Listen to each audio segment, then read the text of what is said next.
दिवसापूर्वी जे जयंतराव पाटील साहेब असतील किंवा लोकनेते कैलासवासी राजारामबापू पाटील साहेब असतील यांच्यावर जे खालच्या पातळीची टीका केली ह्याच्या चिडीसाठी सगळे एकत्र झालेत. आपण एक काँग्रेस नेते कसे बघताय?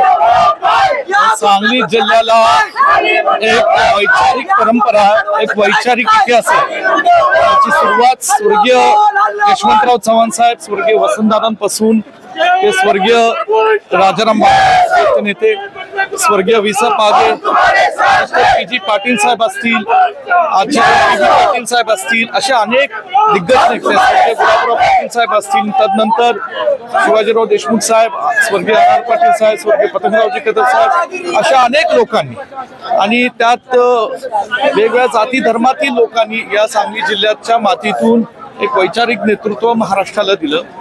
आदरणीय अण्णासाहेब डांगेंचाही मला आवर्जून उल्लेख करायचा आहे, शिवाजीराव शिंदे बापूंचा करायचा आहे. ही सगळी मंडळी ही सांगलीत चांगल्या पद्धतीचं वैचारिक राजकारण केलं आणि सांगलीच्या मातीतनं महाराष्ट्राचा विकास घडवला. सध्या जे राजकारण चालू आहे, ज्या पद्धतीने स्वर्गीय राजाराम बापूंचा नामोल्लेख करत या ठिकाणी जी टीका टिप्पणी झाली, ही राजकारणाला गालबोट लावणारी आहे, सांगली जिल्ह्याच्या राजकीय परंपरेला गालबोट लावणारी आहे.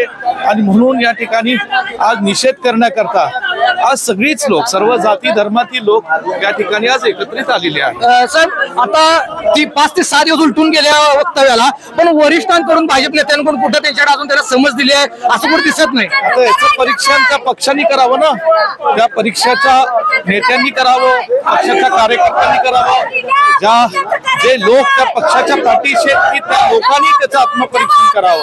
त्या अशा पक्षाबरोबर राहायचं की नाही. ओके, धन्यवाद सर. अत्याधुनिक आणि सर्व सोयी सुविधांयुक्त रुग्णांच्या आरोग्याची काळजी घेणारं आपलं हॉस्पिटल लक्ष्मी नारायण हॉस्पिटल. संपर्क 023 42 22 57 75.